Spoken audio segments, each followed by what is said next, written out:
Hey everyone, welcome to another exciting video. This one is extremely important for any veteran, actually even spouses, widows, and children of veterans, dependents. Okay, so I received a letter, like a letter, okay? And it's from a gentleman by the name of Melvin from Lincoln, Nebraska. So he wrote this letter and he is asking me some things about a disability, right? Claiming and dental and stuff like that. So this is what I do. For one, only an accredited rep can actually guide you through the claim process.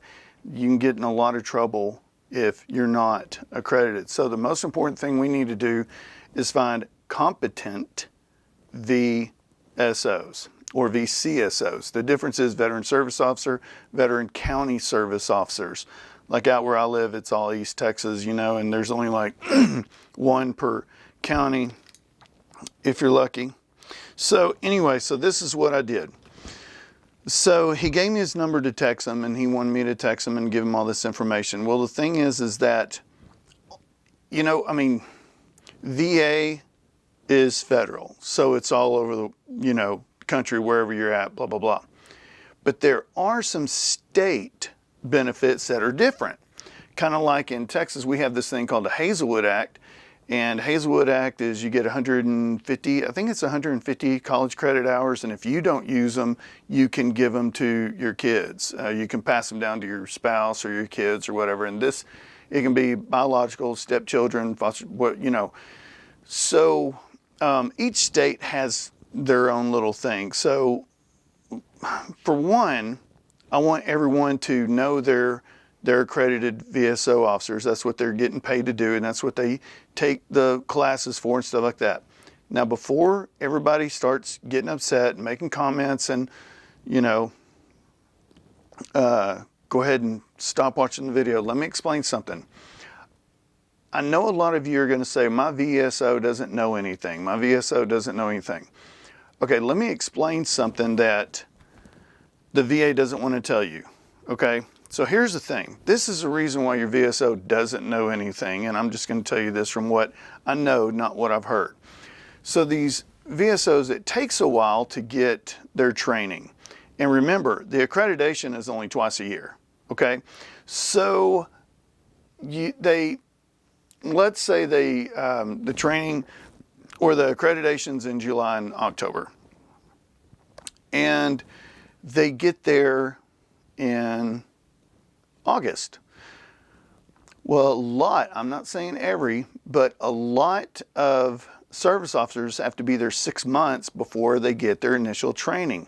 So let's say they get there in August. So 6 months later, August, September, October, November, December, January. So it's January before they're eligible. Okay, so they didn't get to get accredited in October. So now it has to go all the way to July. So they've been there 11 months before they can get their accreditation, okay? And then everything starts clicking. Oh, this is why this is why this. I don't have to Google on YouTube anymore on how to do this. So they have been there 11 months. What do you think's going to happen once they figure out how they can get 100%? Are they going to work for VA for $2,000 a month? Or are they going to go ahead and try to file, get their 100%, and next thing you know, they're making $4,000 a month tax-free? How long do you think they're going to stay? Exactly. So in most cases, I'm not saying every case, most cases, the VSO officers, one of the reasons why they don't know anything is because they haven't been trained, because the good ones are gone. There are a few that do stay for a while and everything and make it up the ranks. And if you know any of those, you're lucky. And this is what I'm getting at. Those are the people you want. You want to make sure that you get an accredited VA rep to take care of you. So this is what I did. So Melvin, he wrote me this letter from Lincoln, Nebraska. So what I did, he gave me his text number, so I text him and I was like, hey Melvin, I received your letter and I'm going to get you taken care of with a veteran service officer. Now this is how easy it is. So what I did, I got on my phone, right? And I Googled Lincoln, Nebraska veteran service officer, right? I had no idea what county or anything like that. Well, there's a few offices actually in Nebraska. Popped up, there's 3 actually. You got a county, you got a state, and you got a Department of Veteran Affairs. So anyway, so I went to the first one, right? Veteran Service Office, Lancaster County, Nebraska. So I clicked on it. When I clicked on it, it went to the county page. And a lot of times when you guys are inquiring about, man, I want to be a veteran service officer, I don't know where to file, I don't know how to find out if they're hiring. Go to your county's website and look for job opportunities. And then that'll tell you if they're hiring or not. So this went to Lancaster, Nebraska, Lancaster County, Nebraska, sorry. And right under it, it says Veteran Service Office. And it has services that we offer, blah, blah, blah. The phone number to schedule an appointment with a veteran service officer. This is what's really cool about this one. There's 1, 2, 3, 4, 5 VSO officers, veteran caseworker, veteran service specialist. And right underneath it is the physical address, directions, phone numbers, hours, and things like that. So I text Melvin and we established the texting relationship. I text him, he answered a couple questions and I gave him the pictures that I snapped, whatever. And I sent him the pictures of the addresses, the VSO officers and everything, and it just so happens it's really close to his house. So there are several VSO officers, and he can, you know, whenever you have an office with like several of them, even better, because if not one, you know, more than one are going to be accredited.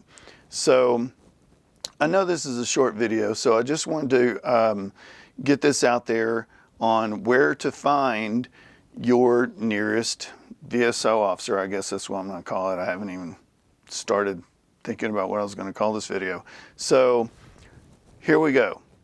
Just to break it down, to find a VSO officer, please, I know that is such a bad word. Oh, but mine are, yes, go to your VFW, go to your American Legion, go to DAV.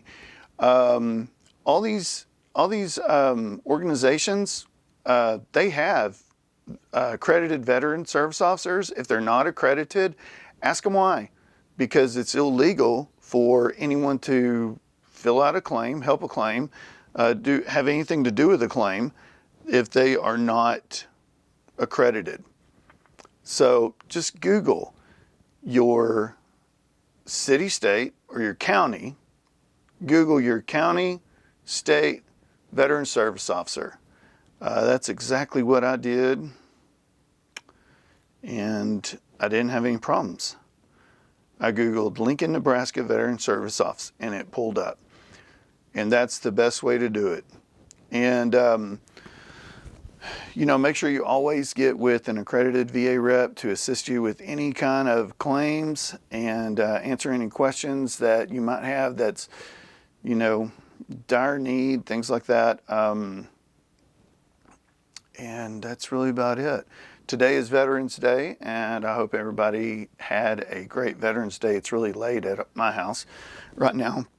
I couldn't do anything during the day, so I had to do it now. So I just wanted to get this out there to everybody, and hope you guys have a good day and good weekend, and good luck with your claims, and like, subscribe, and watch these videos. Talk to you soon.